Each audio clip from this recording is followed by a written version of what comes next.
Assalamualaikum. I hope you all are fine and doing good. Welcome to new lecture. As you have discussed that sometimes two square roots with quadratic expressions under the radical sign can be given in the question. ठीक है, तो यहाँ पे देखिए कुछ इस तरह से कंडीशन गिवन है और हम प्रीवियस लेक्चर में डिटेल में इससे रिलेटेड क्वेश्चंस को सिंप्लीफाई कर चुके हैं कि अगर आपके पास इस तरह की कैटेगरी का क्वेश्चन आता है तो हमें क्या करना है, वैल्यूज को यहाँ पे लेट करके सिंप्लीफाई करना होगा। ठीक है, आप देख सकते हैं कि ये जो quadratic expression under the radical sign मौजूद है इसमें दो टर्म सेम है, that are x square plus x. ठीक है, सबसे पहला काम ये करते हैं कि इस एक्सप्रेशन में ना एक्स स्क्वायर प्लस एक्स को लेट कर लेते हैं वाई के ऊपर। वाई लेट करने के बाद हमें क्या फायदा होगा कि यहाँ पे वाई पुट कर दें तो y plus one minus square root of y minus one equals one आ रहा है। ठीक है, नाउ क्योंकि रेडिकल साइन अपीयर हो रहा है ना, taking square on both sides, दोनों साइड पे जरा हम स्क्वायर लेते हैं, तो स्क्वायर लेने से y plus one minus square root of y minus one का होल स्क्वायर बनेगा। ठीक है, और इक्वल टू वन स्क्वायर आ रहा है। अब आप देख सकते हैं कि होल स्क्वायर का मतलब ये है कि हमें a minus b whole square का फार्मूला यूज करना है। a minus b whole square का फार्मूला यूज करेंगे तो y plus one whole square और यहाँ पे y minus one whole square आ रहा है। ठीक है, और फिर 2a का मतलब ये है कि y प्लस वन और b का मतलब है y माइनस वन। ठीक है, दरमियान में माइनस साइन है, इस वजह से यहाँ पे जो हमने साइन लगाया है इट शुड बी माइनस। ठीक है, और वन एज इट इज आएगा because one square is one. अब आपने जो सॉल्व हो रही है ना टर्म्स उनको सॉल्व कर देना है, तो वन वन कैंसिल हो रहा है डायरेक्ट और टू स्क्वायर रूट के अंदर वाई स्क्वायर माइनस वन आ जाएगा। ठीक है, वाई स्क्वायर माइनस वन क्यों लिखा है, क्योंकि ए प्लस बी इंटू ए माइनस बी जो फॉर्मूला होता है ए स्क्वायर माइनस बी स्क्वायर होता है, और अगर आप मल्टीप्लाई करना चाहते हैं तो बेशक मल्टीप्लाई करना है। ठीक है, अब देखिए यहाँ पे जब आपने इसको मजीद सिंप्लीफाई किया तो कुछ इस तरह का रिलेशन आ रहा है। आप एक साइड पे सारी टर्म्स लिख लें जो रेडिकल वाली हैं और दूसरी साइड पे दूसरी टर्म्स लिख लें। ठीक है, क्योंकि हमने रेडिकल साइन को फिर अभी ख़त्म करना है ना, तो रेडिकल साइन को ख़त्म करने के लिए हमें कंफर्म है कि यहाँ पे अभी मज़ीद हमें क्या करना चाहिए, होल स्क्वायर अप्लाई करना चाहिए। ठीक है, तो होल स्क्वायर अप्लाई कर देते हैं। जब होल स्क्वायर अप्लाई करेंगे ना तो यू कैन सी हियर कि हमें कुछ इस तरह से सिचुएशन मिल रही है, 2y minus one whole square और दूसरी साइड पे हमें बेसिकली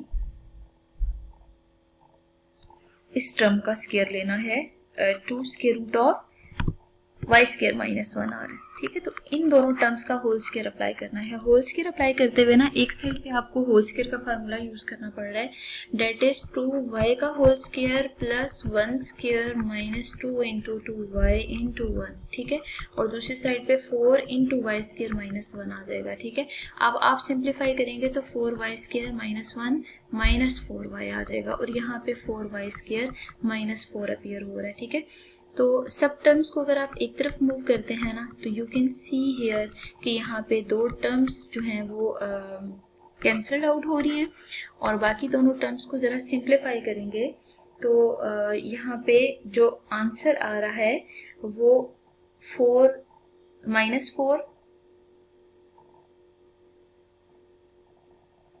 एज इट इज। ठीक है, तो 4 को इधर मूव करेंगे तो ये 5 आ रहा है, तो basically minus 4y plus 5 equal to 0 आ रहा है। ठीक है, तो यहाँ पे अगर आप बैक सब्स्टिट्यूट करना चाहते हैं तो बेशक डायरेक्ट वैल्यू को बैक सब्स्टिट्यूट करें, तो y की वैल्यू आपने स्टार्ट में लेट की थी एक्स स्क्वायर प्लस एक्स। ठीक है, वो उठा के हमने यहाँ पे पुट कर दिया। वैल्यू पुट करने के बाद ना आपने इसको क्या करना है, थोड़ा सिंप्लीफाई करना है। जब आपने सिंप्लीफाई करना है ना तो देखिए minus 4x square minus 4x plus 5 equal to 0 आ रहा है।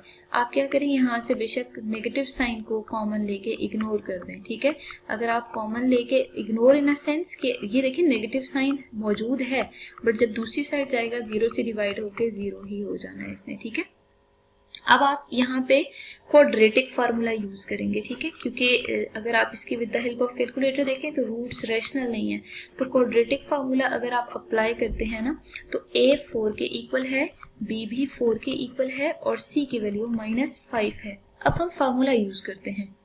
x is equal to minus b plus minus square root of b square minus 4ac upon 2a. ठीक है, you can see here b is 4, a is 4, c is minus 5, b is 4. ठीक है, तो यहाँ पे 4 स्क्वायर आ रहा है, a is 4 और c is minus 5 upon 2a, a is again 4. ठीक है, सिंप्लीफाई करें, -4 प्लस माइनस स्क्वायर रूट 16, 4 4 सा 16, 16 को जब आप 5 से मल्टीप्लाई करेंगे ना तो 16 5 सा आंसर आ रहा है 80. यहाँ पे 80 पुट कर दें अपॉन 4 2 सा 8 आ रहा है. ठीक है, अब देखें 16 और 80 को आप ऐड करते हैं ना तो आंसर 96 आ रहा है. तो 96 का अगर तो स्क्वायर रूट एग्जिस्ट कर रहा है ना, जितना एग्जिस्ट कर रहा है आप उतना सॉल्व कर लें. ठीक है, 96 का स्क्वायर रूट जब आप with the help of calculator simplify करेंगे direct 4 square root of 6 upon 8 answer आ रहा है. ठीक है, you can see here you can take 4 common from numerator से 4 कॉमन लें, -1 plus minus square root of 6 upon 8 आ रहा है. ठीक है, 4 और 8 की कैंसिलेशन करें, -1 plus minus square root of 6/2 answer. आपने x की वैल्यूज फाइंड आउट करनी थी, तो ये जो x की वैल्यूज आपने फाइंड आउट की है ना, इन्हीं को आपने as it is solution set की फॉर्म में लिख देना है. तो solution set -1 plus minus square root of 6 upon 2 के इक्वल आ रहा है, that is solution set. First of all देखें, अगर फुल को समराइज किया जाए तो आपने जस्ट 3 स्टेप्स ही फॉलो किए. ठीक है, वो तीनों स्टेप्स क्या थे? पहले आपने यहाँ पे जो सेम टर्म आ रही है ना, उस सेम टर्म को आपने वायलेट किया, वायलेट करके आपने आगे सिंप्लीफाई किया, रेडिकल साइंस को ख़त्म किया. फिर आपके पास क्वाड्रेटिक इक्वेशंस बन रही हैं, उन क्वाड्रेटिक इक्वेशंस को आपने फैक्टराइजेशन या कंप्लीटिंग स्क्वायर मेथड या क्वाड्रेटिक फार्मूला से सॉल्व किया.